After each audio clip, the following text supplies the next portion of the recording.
Olá pessoal, graça e paz, mais um pequeno grupo online, reunião aqui da Segunda Igreja Batista em Gramacho, na nossa live aqui no canal da nossa igreja, da CIB Gramacho, e é sempre bom encontrar você.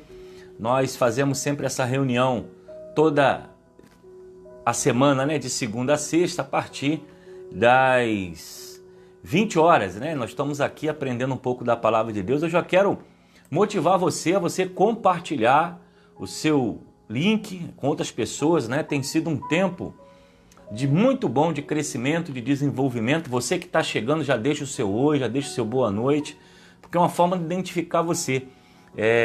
Nesse período de aprendizado tem sido muito bom, Trabalhoso devido a esse processo do coronavírus, mas tem sido um tempo muito bom. Então, enquanto você está chegando, entrei aí 10 minutinhos antes, 20 horas nós começamos o estudo, para dar tempo do pessoal chegar, o pessoal ficar avisado aí, de tudo que está acontecendo. Então, eu estou preparando tudo, você vai chegando, vai dando boa noite, vai dando a paz do Senhor Jesus, tá bom? Ontem foi muito bom o nosso trabalho. Ontem eu fiquei muito feliz, com tudo que nós desenvolvemos ontem.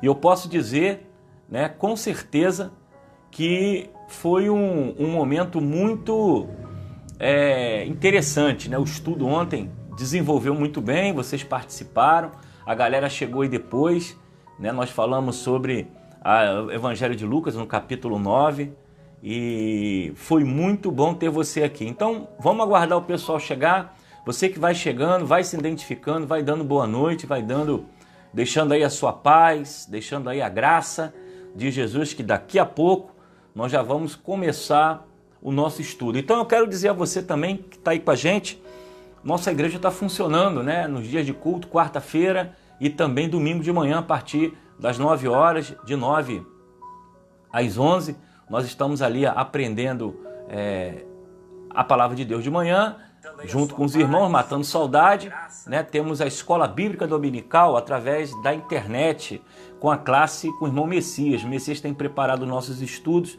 e nós estamos aprendendo ali a palavra de Deus. Então eu quero motivar você a participar. E à noite, exatamente à noite, nós estamos com o estudo bíblico.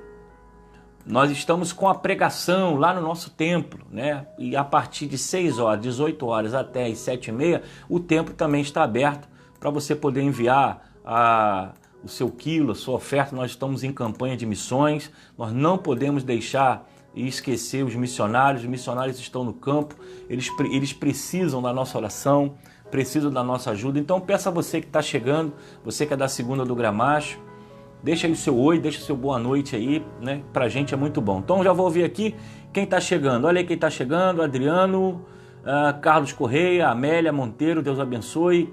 Maria de Fátima, Carlos Correia também, Osmar, Marcos Leite, Magna Braz está chegando também, Maria de Fátima, Deus abençoe você, Deus abençoe todos vocês, e eu espero que todos estejam bem, se guardando, se protegendo aí, de tudo isso que está acontecendo à nossa volta. Então, quem está chegando, deixa o oi, deixa uma boa noite, porque é importante você registrar isso, tanto para o Facebook, ver que nós estamos tendo participação, e isso consegue avançar mais, como também você pode compartilhar com outras pessoas, tá ok? Então eu quero muito a sua participação ontem. Ontem nós falamos sobre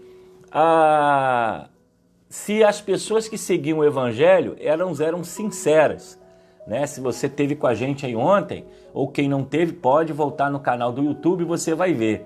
E eu deixei vocês responderem, Algumas pessoas responderam, outras não, mas isso é livre, Cada um age de alguma forma.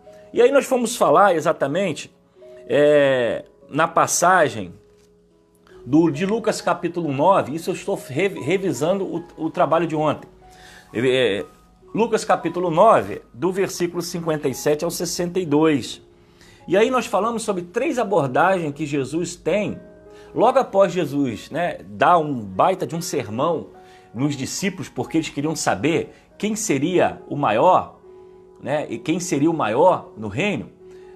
Jesus então indo para Jerusalém agora, ele vai se deparar com 3 abordagens, isso nós falamos ontem, 3 abordagens em relação a segui-lo. O primeiro vai se dizer, não, eu vou seguir para onde você for. Aí Jesus vai dizer para ele, olha, a raposa tem tocas e as aves têm ninho. O Filho do Homem não tem onde repousar a cabeça. E aí nós discutimos ontem, né, conversamos aqui, que Jesus não fez nenhuma promessa para eles de reino, de terra, de riqueza, de poder, de influência. Jesus disse, ó, a raposa tem toca e as aves têm ninho, mas o Filho do Homem não tem onde pousar a cabeça. E aí nós vemos um corte muito interessante, porque Jesus não fez nenhuma promessa de sucesso, de riqueza, de bem-estar para aqueles que queriam segui-lo. Mais à frente, Jesus é abordado novamente. Eu estou falando do capítulo 9, do versículo 57 a 62. Ele é abordado novamente. Jesus diz, então siga-me. Aí o outro vai dizer o seguinte, Senhor, deixa eu ir primeiro sepultar meu pai. E aí nós vamos falar sobre prioridade. Jesus vai dizer para ele, olha, deixa os mortos enterrar os mortos. Mas Jesus não está aqui recriminando esse filho que quer sepultar o pai. Jesus não está chamando a atenção dele. Jesus não foi insensível. Jesus estava dando uma lição, né, que o reino de Deus tem prioridades.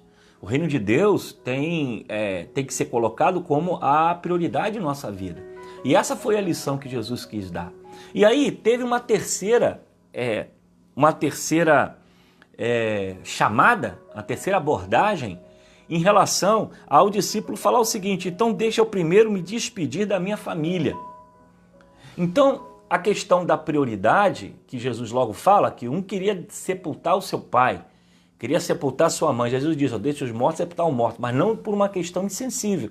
Ele estava simplesmente dizendo o seguinte, olha só, a prioridade é o reino, a prioridade é agora. E aí vem uma terceira abordagem que nos chama a atenção, porque agora um discípulo vai dizer o seguinte, deixa eu despedir os meus pais, deixa eu despedir da minha família. Então, essa terceira abordagem é a chamada de Jesus em relação à urgência. Qual é a urgência? A urgência do reino é hoje, a pregação da palavra é hoje, né? Então, Jesus vai dizer, ó, quem põe a mão no arado, né, não deve olhar para trás. Aquele que olha para trás não é apto para o reino de Deus. Então, o que nós vamos aprender aqui? Nós vamos ver a questão que Jesus não fez oferta a ninguém para segui-lo. Ele diz, ó, a raposa tem toca, as aves têm ninho, mas o Filho do Homem não tem onde pôr a cabeça. E ele vai dizer a questão da urgência, a questão da prioridade. Ele queria sepultar o pai. Jesus diz, deixa os mortos sepultar o morto. Numa abordagem que o reino de Deus tem que ter prioridade. E terceiro, um vai dizer, eu vou me despedir da família. E Jesus disse, olha, quem põe a mão no arado não deve olhar para trás, da questão da urgência. Isso nós discutimos ontem. Então, hoje nós vamos seguir no capítulo 10. Quem está chegando aí? Quem está chegando, deixa um oi, deixa uma boa noite. Pessoal da Segunda do Gramacho aí, né? Meus irmãos, Deus abençoe vocês, né? Eu espero que todos estejam bem. É a nossa oração, né? Que você esteja aí em paz com o Senhor, né? esteja se protegendo. E eu deixo ver quem está chegando aqui. Joselita está aí, Norimar, Deus abençoe. Ademilda, a Mário Drummond chegou também. Vamos ver quem mais chegou. João Paulo sempre está com a gente. Professora Leíse com a gente também. Maria de Fátima. A Tive, deve ser o Enoque, está por trás disso aí, né? João da Marinéia também. Leiliane sempre está com a gente aqui todo dia, né? Luiz Alberto, Deus abençoe Aquino. O Gleidson também está. Muito bem. Gisele Nunes. Roseni também. Beleza, Abraão chegou também. Enoque. Rosângela Aragão, Deus abençoe você. Gilvane está aí também. Então, uma galera vai chegando. Mateus. Então, quem chegou, gente, vai deixando um oi, deixa a sua pergunta, deixa uma palavra, que é uma forma também da gente se encontrar nessas lives. Eu vou dar mais um minutinho, porque está faltando aqui a galera chegar e o povo está chegando. Então, pessoal, esse evangelho de Lucas, nós vamos entender o seguinte, o evangelista que escreve o evangelho de Lucas é o médico amado que Paulo vai citar. Os teólogos vão dizer que o Lucas, o médico amado, caminhou com Paulo, foi o médico particular do Paulo nas suas prisões, e nesse momento ele está escrevendo o evangelho de Lucas ao pedido de Teófilo. Teófilo gostaria de conhecer sobre o que Jesus fez, e Lucas está fazendo um documento histórico, está colhendo essa informação. Esse evangelho ele é escrito 60 anos depois da morte e da ressurreição de Cristo, e Lucas está detalhando tudo isso, trazendo para o conhecimento de Teófilo. O Lucas evangelista, que escreve Evangelho de Lucas, é o mesmo que escreve Atos dos Apóstolos. Então isso aí é a nossa resumão. Quem quiser entender mais sobre o Evangelho de Lucas, tem que ir lá no YouTube. As aulas também estão lá desde o capítulo 1. Então Jesus está agora... Antes de eu falar isso, deixa eu explicar a vocês uma coisa. Qual a importância de nós estudarmos o Evangelho de Lucas? O Evangelho de Lucas é tão importante como os outros evangelhos. Mas Lucas ele tem uma característica muito interessante. Lucas ele vai ser muito detalhista, ele vai ser muito... da característica do evangelista Lucas, pegar algumas falas, registrar alguns fatos que Jesus fez, por exemplo, em relação a falar com mulheres, a conversar com mulheres, por exemplo, o detalhe com as crianças. Então Lucas ele é um evangelho muito bom, porque ele é um evangelho discipulador, ele é um evangelho característico dos detalhes que ele dá. Até porque Teófilo, ele está querendo entender quem é Jesus, o que Jesus fez. Então é um evangelho que é um evangelho discipulador. Lucas está escrevendo para poder discipular Teófilo. E ele é rico em detalhes, por exemplo, a questão das mulheres, a fala, as abordagens que Jesus tem com as mulheres. Você vê que Lucas ele é muito rico com as crianças, com os pobres, com os necessitados. Né? As falas são muito ricas em detalhes. Eu não estou dizendo que os outros evangelhos não sejam importantes, ok? Mas eu estou querendo dizer que ele é muito rico para nós. E qual é a importância de estudarmos o Evangelho de Lucas? A importância porque ele é um evangelho que vai nos mostrar que Jesus foi o homem perfeito, ok? O homem perfeito, ele era Deus e era homem. E também, devido à riqueza também dos momentos em que Jesus sente dor, sente sede, tem os seus momentos de choro. Então você vê que o Evangelho de Lucas vai trazer essa humanidade muito próxima, muito real, muito detalhista dentro dos seus manuscritos. Então, pessoal, nós vamos aprender hoje no capítulo 10 sobre a questão da obra da evangelização. Então, Lucas capítulo 10, do versículo 5 ao versículo 16. Nós vamos ler e em seguida nós vamos começar a explicá-lo de forma expositiva. Você que está chegando, deixa o seu oi, deixa o seu boa noite aí, né? Deixa a sua paz, porque para a gente é importante conhecer e saber quem são os irmãos que estão participando. Então vamos diretamente ao texto. Se você tiver com a sua Bíblia aí, você pode pegar e vamos acompanhar então o que está dizendo esse texto. Lucas capítulo 10, versículo 5, diz assim: E quando entrarem numa casa, digam primeiro, paz a esta casa, e se houver ali um homem de paz, a paz de vocês repousará sobre ele, e se não, ele voltará para vocês. Fiquem naquela casa, e comam e bebam, e os que lhe derem, pois o trabalhador merece o seu salário. Não fiquem mudando de casa em casa. Quando entrarem numa cidade e forem bem recebidos, comam o que for posto diante de vocês. Cure os doentes que ali houver, e digam-lhe, o reino de Deus está próximo de vocês. Mas quando entrarem numa cidade e não forem bem recebidos, saiam pelas suas ruas e digam até o pó da sua cidade que se apegou aos seus pés, sacudindo-os contra vocês. Fiquem certos disso, o reino de Deus está próximo. E eu lhe digo, naquele dia haverá mais tolerância para Sodoma do que para aquela cidade. Ai de vocês, Corazim, ai de vocês, Betsaida, porque se os milagres que foram realizados entre vocês o fossem em Tiro e Sidom, há muito tempo eles teriam se arrependido, vestindo roupas de saco e cobrindo-se de cinza. Mas no juízo haverá menor rigor para Tiro e Sidom do que para vocês. E vocês, Cafarnaum, será elevada até aos céus? Não, você descerá até o Hades. Aquele que dá ouvidos, está me dando ouvidos. Aquele que os rejeita, está me rejeitando. Mas aquele que me rejeita, será rejeitado, está rejeitando aquele que me enviou. Muito bem, pessoal. Esse os versículos que estão falando exatamente aqui, no momento em que Jesus está enviando os seus discípulos de 2 a 2. E nós vamos fazer alguns apontamentos em alguns versículos para a gente poder chegar a uma conclusão aqui sobre o que Jesus está querendo dizer e qual é a motivação de Lucas em escrever está o texto? Bom, primeiro, a obra da evangelização nos lares. Capítulo 10, do versículo 5 ao versículo 7. Ele vai dizer: quando entrares numa casa, digam primeiro paz a essa casa, e se houver ali um homem de paz, a paz de vocês repousará sobre ele, e se não, ele voltará para vocês. Vamos a uma observação aqui interessante. A igreja primitiva, ela vai se desenvolver, e todos nós já sabemos disso, quem frequenta a escola dominical, ela vai se desenvolver exatamente nesse período entre o templo, a rua e a casa. Mas geralmente a casa era a mais utilizada devido à perseguição e os problemas que os seguidores de Jesus começam a ter durante a sua história, e depois da morte e ressurreição de Jesus, a igreja começa a viver essa perseguição, essa inquietação, os problemas que vão surgindo. Então, nós vamos ver que as casas foram os veículos fundamentais para o crescimento do evangelho.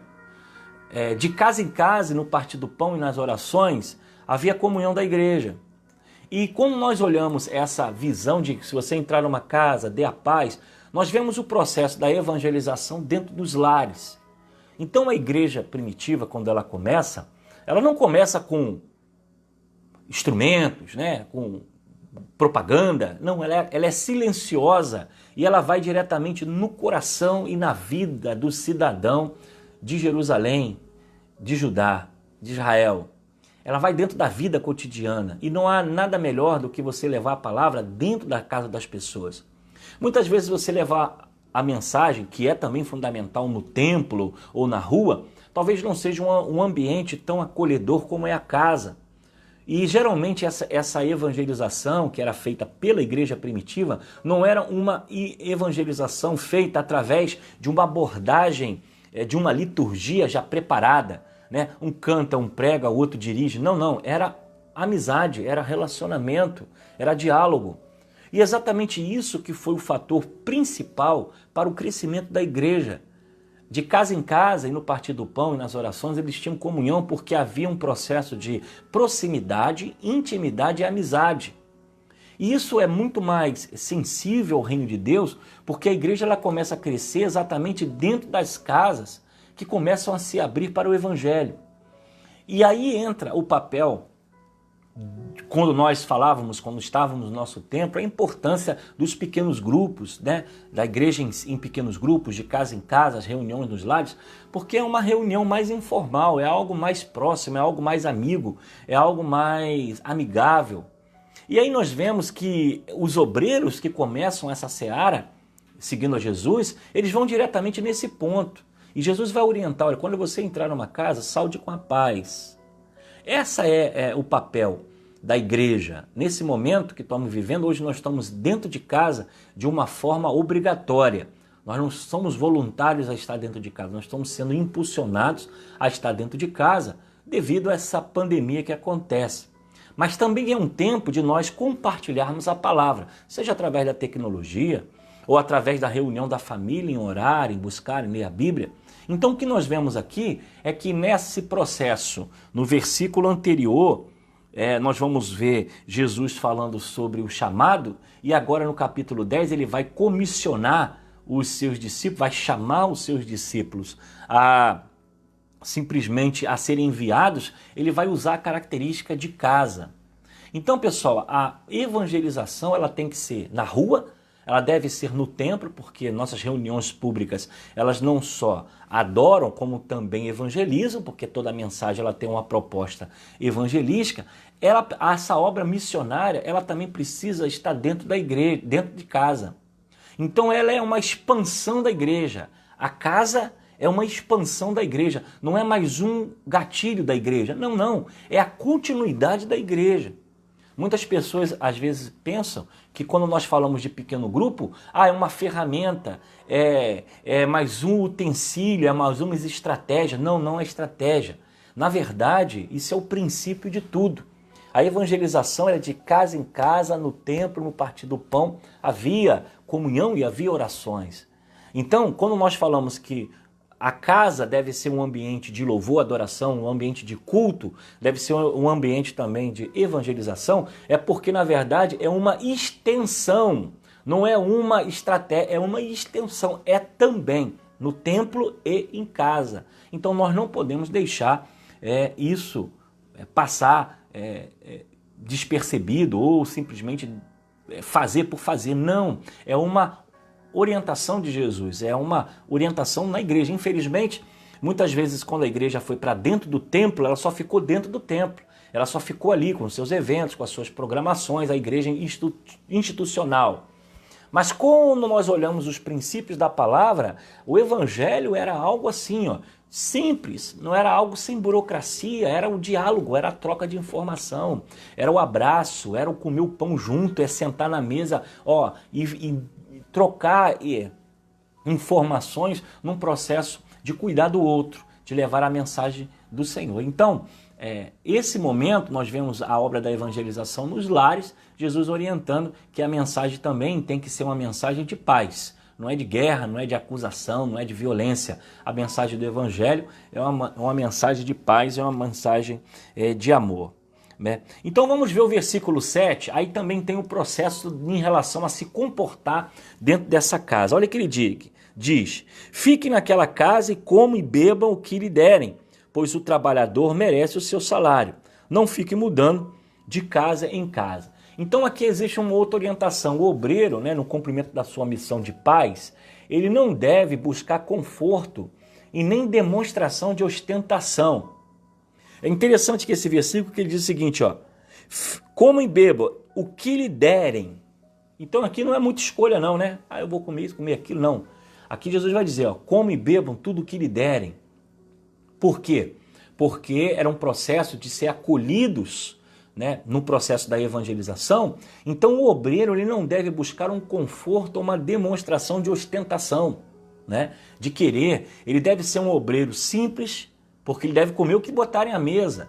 Ele deve ser um obreiro modesto, a fim de não atrair atenção para si mesmo.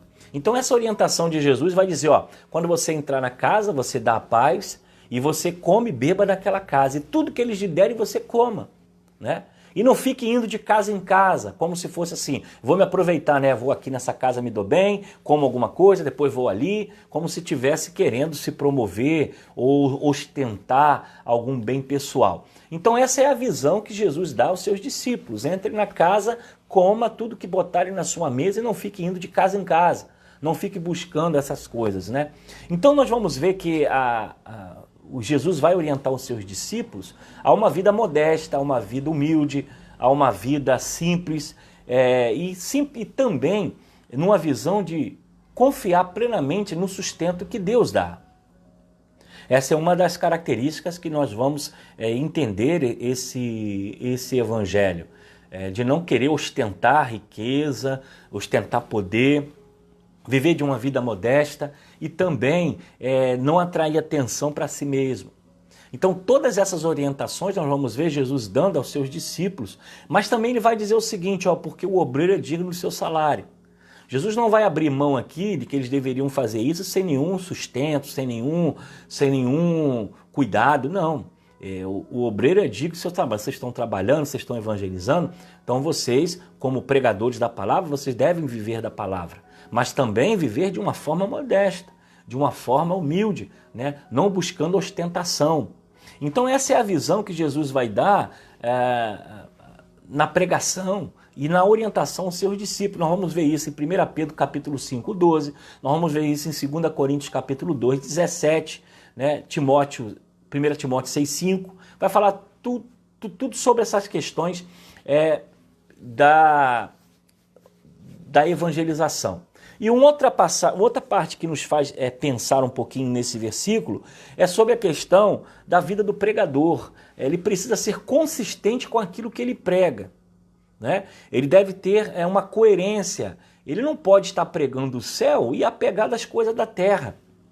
Nós não vamos desvalorizar. Ninguém está falando aqui que você não vai querer uma boa comida, uma boa roupa, uma boa casa. Isso é bom, é saudável, é correto. Se você trabalha, você tem que ter. Mas não deve ser buscado isso de forma constante ou intensa. Jesus vai dizer que eles deveriam viver uma vida modesta, não deveriam chamar atenção para si, mas também vai dizer que eles deveriam viver do suor do seu trabalho, porque o obreiro é digno do seu trabalho. Mas Jesus vai quebrar um pouco essa ostentação. Então, o pregador do evangelho, o evangelista, ele tem que pregar o reino dos céus, mas ele não pode viver só pensando nas coisas da terra. Porque vai haver uma contradição naquilo que ele prega, naquilo que ele ensina. Então ele pega as coisas invisíveis e ele precisa entender essas coisas invisíveis, né, quando sendo o seu projeto maior de propósito de ministério.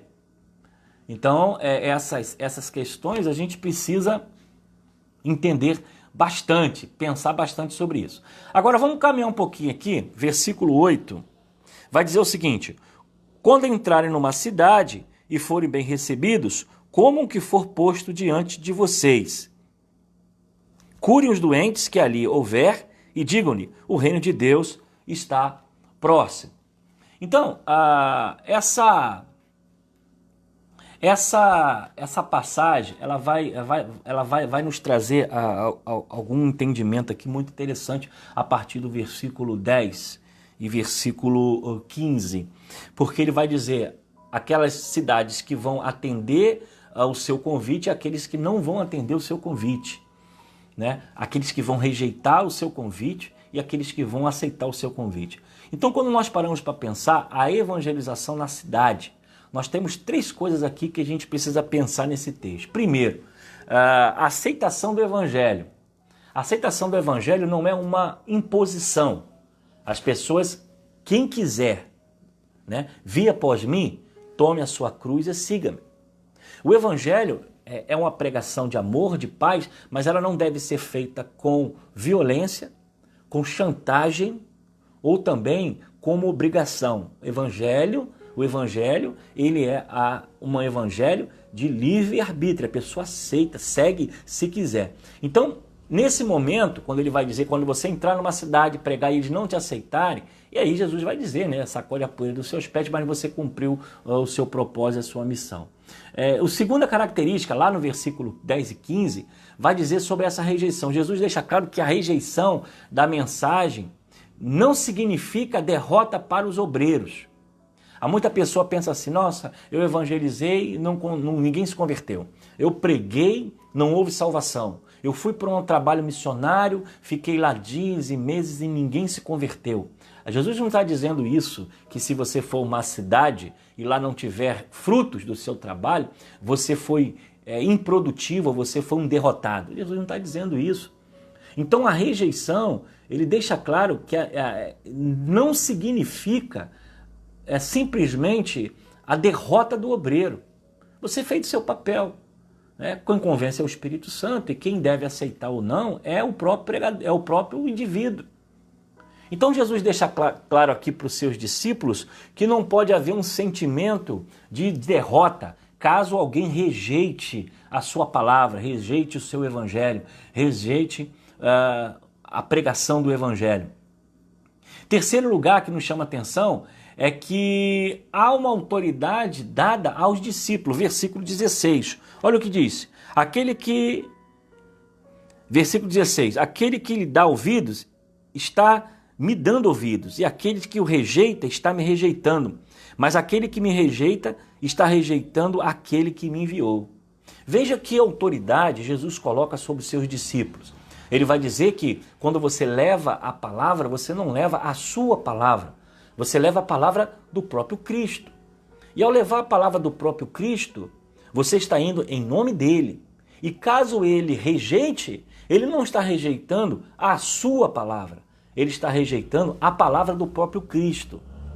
Então Jesus aqui ele vai trazer essa visão muito interessante, que a rejeição da mensagem não é uma derrota para o pregador, ou para o missionário, ou para você que talvez que queira evangelizar alguém não quis aceitar, não quer seguir. Não é uma derrota sua. E outra, se ele rejeita a sua palavra, o seu conselho, a sua pregação, o seu apelo, ele não está rejeitando você, ele está rejeitando o Cristo. E ele rejeitando o Cristo, ele está rejeitando quem o Cristo enviou, que foi o próprio Deus. Então por isso que quando você for evangelizar, você não pode sair com seu coração ansioso, achando que vai fazer proezas, que vai fazer acontecer e cria uma expectativa. E de repente, depois da sua ministração, da sua visita, da sua oração, você faz aquele apelo, fala aquela palavra bonita, aquele irmão está ali numa cama, ou está doente, ou é um familiar seu, e você diz assim, agora eu tenho a oportunidade de falar de Deus para ele, e ele vai se converter, ele vai aceitar, e aí você cria toda aquela expectativa, ou quem sabe você foi convidado pelo seu pastor para pregar. Aí você sobe no púlpito, prepara a melhor mensagem, passa uma semana jejuando, compra um terno novo, compra uma gravata nova, compra uma Bíblia nova, porque aquele dia você vai pregar e você vai subir naquele púlpito, vai ter lá 1000 pessoas te esperando e você vai pregar impulsionado, motivado, vai gritar, vai pular, vai bater, vai correr de um lado para o outro, vai fazer de tudo. No final, você vai fazer o apelo e você vai observar a plateia completamente parada olhando para você. Aí você vai pensar assim, nossa, que frustração. Criei uma expectativa uma semana antes, cheguei aqui, fiz tudo o que eu tinha pensado. Aí você desce pensando assim, o que eu fiz de errado? Aonde eu falhei? Por que não aconteceu o que eu esperava? Por que a coisa não foi do jeito que eu imaginava? Vai para casa triste, passa uma semana deprimido, aí já começa a duvidar se Deus chamou, se não chamou, se era obra dele, se não era para fazer, já quer largar tudo. Então, gente, isso não pode existir. Jesus já vai preparar os seus discípulos. Olha, quando você entrar numa casa, saúde a paz, tudo que botar na sua mesa, coma. Jesus está dizendo, viva uma vida humilde e simples. É claro que o obreiro é digno do seu salário, mas sem ostentação. Coisas desnecessárias, né? Vocês sabem muito bem o que eu estou falando aqui, né? Então assim, viva uma vida que você possa ficar despreocupado com as coisas materiais e para sua família, mas que você viva uma vida modesta, não ostentação de riqueza. Jesus vai dizer para eles em relação ao evangelho a rejeição. As pessoas vão rejeitar. Se você chegar numa cidade, pregar e ninguém quiser te ouvir, né, sacode a poeira lá dos seus pés, abençoe e sai, mas saiba que você cumpriu o seu papel. E ele vai dizer agora a autoridade do obreiro, ele vai dizer, olha, quando você for fazer isso, você não está fazendo no seu nome, você está fazendo no meu nome, Jesus dizendo. E aí, se esse obreiro se colocar na posição de que ele é o cara, modo de dizer, né, gente? Vou usar um termo aqui meio chulo. Ele é o cara, eu faço e aconteço, eu conheço tudo, eu vou subir no púlpito lá, vou arrebentar, vou converter, você está perdido. Porque Jesus já avisou isso aos seus discípulos, ó, vai ter rejeição. Nem todo mundo vai te ouvir, não. Nem todo mundo vai te dar razão, não. Vai ter derrota, sim, você vai subir, vai pregar, vai se desgoelar todo e não vai acontecer nada. Mas saiba de uma coisa, se eles rejeitarem a sua palavra, eles estão a me rejeitar. Se eles me rejeitam, estão rejeitando também quem me enviou. Quem enviou? O próprio Deus. Então o que Jesus está dizendo é que a obra de Deus ela tem que ser feita, ele está preparando os seus discípulos, porque nós somos comissionados a pregar o Evangelho. Então, pessoal, eu quero deixar isso aqui bem claro para vocês. Todo obreiro é digno do seu salário, Jesus vai dizer isso. A obra de Jesus, como dos apóstolos, foram sustentados por aqueles que ali estavam. Mas Jesus vai dizer também uma vida modesta, uma vida sem ostentação. Né? Há muitas coisas aí que você vê, líderes religiosos enriquecendo, avião e fazenda. Eu não tenho nada a ver com igreja de ninguém, nem com vida de pastor nenhum. Eu não gosto de falar nada disso aqui, mas estou dando só um exemplo e tentando explicar o que está dizendo aqui. É uma vida modesta. E ele vai dizer que essa mensagem que deve ser pregada é no nome dele. É para ele. Então, se você for alguma vez convidado a trazer uma mensagem, saiba que você está sendo sua boca de Deus. Agora, vou abrir aqui um parêntese. Preste atenção numa coisa. A obra é de Deus, é Ele que converte, a obra é Ele que faz na nossa vida, mas temos que buscar excelência. Nós precisamos buscar excelência sempre. É Deus que converte? É o Espírito Santo que converte? É. É o Espírito Santo que toca? É. Mas o nosso papel é fazer as coisas com excelência. Então, não pode haver na obra de Deus pouco caso. Muita gente, né, eu já falo isso sempre, pega a escola bíblica dominical, vai lá, lê a revista, faltando meia hora para começar a lição. Ele teve uma semana para fazer isso, mas ele faz em cima da hora. Ora, como é que Deus pode agir dessa forma? Nada pode impedir a vontade de Deus, é claro, eu entendo isso. Mas há uma responsabilidade nossa. Nós temos que estar preparados espiritualmente e também intelectualmente.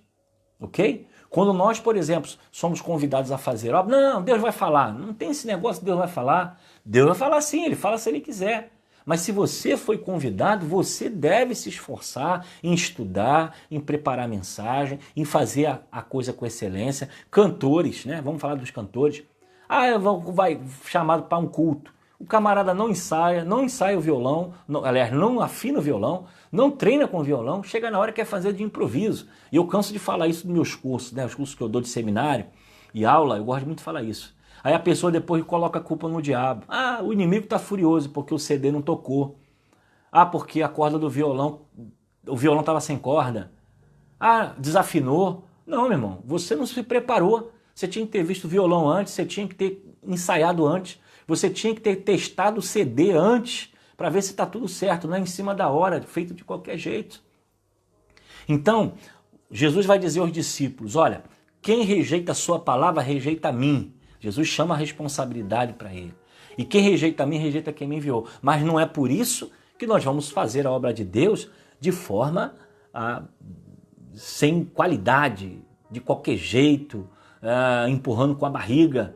Então, o que nós vemos aqui, nesse texto de Lucas, quem chegou depois, capítulo 10, do versículo 5 até o 16, é todo um preparo que Jesus está dando aos seus discípulos. Primeiro, o pregador não deve estar sobrecarregado, né, com preocupações financeiras. Ele vai dizer ao obreiro, diga o seu salário. Então, você entrar numa casa, tudo que botarem na mesa, coma. Então ele vai trazer também uma visão, o pregador deve se contentar com a sua tarefa e ser também uma vida modesta. Terceiro, ele vai trazer só nesses versículos aqui, que o pregador não deve trabalhar por ganância, né? Não ter nenhuma obtenção de juntar riqueza, porque se ele prega as coisas do céu, ele não pode se apegar às coisas da terra. É claro que nós não estamos dizendo aqui, irmãos, que você vai andar de forma roupa rasgada, sem tomar banho. Ninguém está falando isso aqui, que você vai andar com o pior carro do ano. Não, mas você vive uma vida modesta, uma vida daquilo que está no seu alcance, claro. Se as pessoas te abençoarem, aceita, agradece, é bom, mas não pode haver dentro do coração do evangelista, do pregador, o sentimento ganancioso de enriquecimento e de poder, né? E vai dizer também que essa pregação é responsabilidade nossa, mas quem rejeita a palavra de quem enviou. E esse convite, ele também vai existir nesse convite rejeição. Porque Jesus diz, quando você entrar numa cidade e eles não te ouvirem, então se engana todos aqueles que acham que serão bem-vindos. Todos se enganam, aqueles que acham que vão subir num púlpito, né, e todos vão concordar com o que você está falando. Não vai. Vai acontecer rejeição de você se preparar, como eu falei aqui, e chegar lá, subir e não conseguir nada. Ninguém se converter, mas é claro que a palavra não volta vazia. Eu quero te dar um conforto aí, irmão. Fica tranquilo, você plantou a semente. Não cresceu ali, mas vai crescer lá atrás. O teu esforço não foi em vão, não. Então vamos fazer a obra de Deus com excelência, né? Essa é uma realidade, porque a obra de Deus, mas nós temos que ter esse zelo. Então, pessoal, para a gente poder fechar aqui, Lucas capítulo 10, do versículo 5 ao versículo 7, nós concluímos então dessa forma essa lição. Já vamos para 30 minutos de aula, né? 30 minutos de aula. A importância do pregador não deve estar sobrecarregado com preocupações financeiras. O pregador deve concentrar-se na sua tarefa, né? O pregador não deve trabalhar por ganância. Escutar a palavra é uma grande responsabilidade e há direito da outra pessoa também rejeitar. Ela pode dizer, eu não quero, e você vai ter que entender isso. E entender também que a rejeição da sua palavra, da sua evangelização, da sua pregação, não foi a você, foi a Cristo. Porque você é portador de uma mensagem. Então não fique constrangido ou fique preocupado se você tiver que pregar, fazer o apelo, ninguém se converter. Ah, ninguém levantou a mão, hoje ninguém se converteu, será que eu fui péssimo na minha pregação? Será que eu errei? Aonde eu errei? Tire isso da sua cabeça. As pessoas vão dizer não, as pessoas não vão concordar também, mas vai ter momentos que elas vão concordar. Então essa visão, Jesus já coloca para os seus discípulos, né? Orienta ele na sua caminhada. Né? Então Jesus nessa passagem envia os 70 e envia de 2 em 2. A importância também, para a gente resumir quem chegou depois, da casa. Porque no versículo 5 ele vai falar exatamente isso. Quando entrarem numa casa, a nossa casa, irmãos, é o melhor campo missionário que nós temos. Porque no momento de descontração, de conversar, de bater um papo, de tomar um café, de orar junto, é um momento que as pessoas abrem o coração. Na nossa casa, a gente está no nosso lugar, no nosso abrigo. Talvez seja difícil alguém querer abrir o coração na igreja. Talvez abra lá no gabinete com o pastor, vai contar o seu segredo, mas de repente na igreja, muita gente volta, muita gente conversando, muita gente falando, a pessoa fique constrangida, não vai ter tempo nem de chegar para você, eu estou passando essa luta, eu estou passando essa dificuldade. Mas veja como às vezes uma visita é importante. De você chegar, sentar com a pessoa começa a falar, você vai deixando a pessoa conversar, daqui a pouco ela abre o coração, ela coloca para fora tudo que ela sente, aí é o momento de você entrar com a palavra. Então veja que o momento em que a igreja mais cresceu no período primitivo foi o momento que eles estiveram nas suas casas, ok? Então nós vamos caminhar aqui, já para terminar, deixa eu só fechar aqui e ver quem está aqui comigo, né? É interessante que a gente vai dando aula aqui, aí o pessoal começa a querer se comunicar com você, trava tudo. É interessante, você sabe que você está no ar, você está dando aula ao vivo e as pessoas estão mandando negócio para você e acaba dando uma confusão danada aqui. Mas tudo bem, pessoal. Então, pessoal, é isso, nós vamos fechar agora. Quero que você que chegou aí da segunda do Gramacho, bota um oi, bota um boa noite, bota aí a paz do seu Jesus, nós já vamos orar. Temos aí a Soninha também, Deus abençoe, Marilza também. Né, o pessoal tá caminhando com a gente aí. E eu quero já convidar você, amanhã nós vamos continuar, sexta-feira vamos continuar com mais um vídeo e eu tenho a certeza que vai ser bênção, né? Vai ser bênção na nossa vida e vai ser bênção também na vida da segunda do Gramacho. Então, pessoal, 20 horas nós vamos estar de volta, né? Vamos estar de volta aqui buscando assim a bênção do Senhor e eu tenho a certeza que Deus vai falar ao nosso coração. Beleza, pessoal? Vamos orar então, vamos terminar, senão vai ficar muito longa essa live. Boa noite, um bom descanso a você, que amanhã você tenha um dia abençoado em Cristo Jesus. Voltando a dizer, a nossa igreja está aberta, domingo pela manhã, de 9 às 11, com a Escola Bíblica Dominical com o irmão Messias, através da página da igreja. Você pode levar o seu quilo, pode levar sua oferta, o seu dízimo. E também à noite nós teremos uma ministração da Palavra de Deus. Amanhã, mais estudos e que Deus assim nos abençoe. Vamos falar com Deus? Vamos lá, gente boa. Pai, eu quero render graças pela vida dos teus filhos e te pedir, ó Deus, aonde eles estão, nas suas casas, eles possam ser protegidos pelo Senhor. Guarda, Deus, a sua vida, guarda a sua família, guarda a sua saúde, ó Deus. Abençoe o nosso país, toma a nossa nação em tuas mãos, que possamos sair, Deus, desse momento de dificuldade, de luta. Toma os médicos, os enfermeiros, os maqueiros, os da portaria, ó Deus, os motoristas de ambulância, todos aqueles que são da área da saúde. Nós queremos pedir por eles e pelas suas famílias.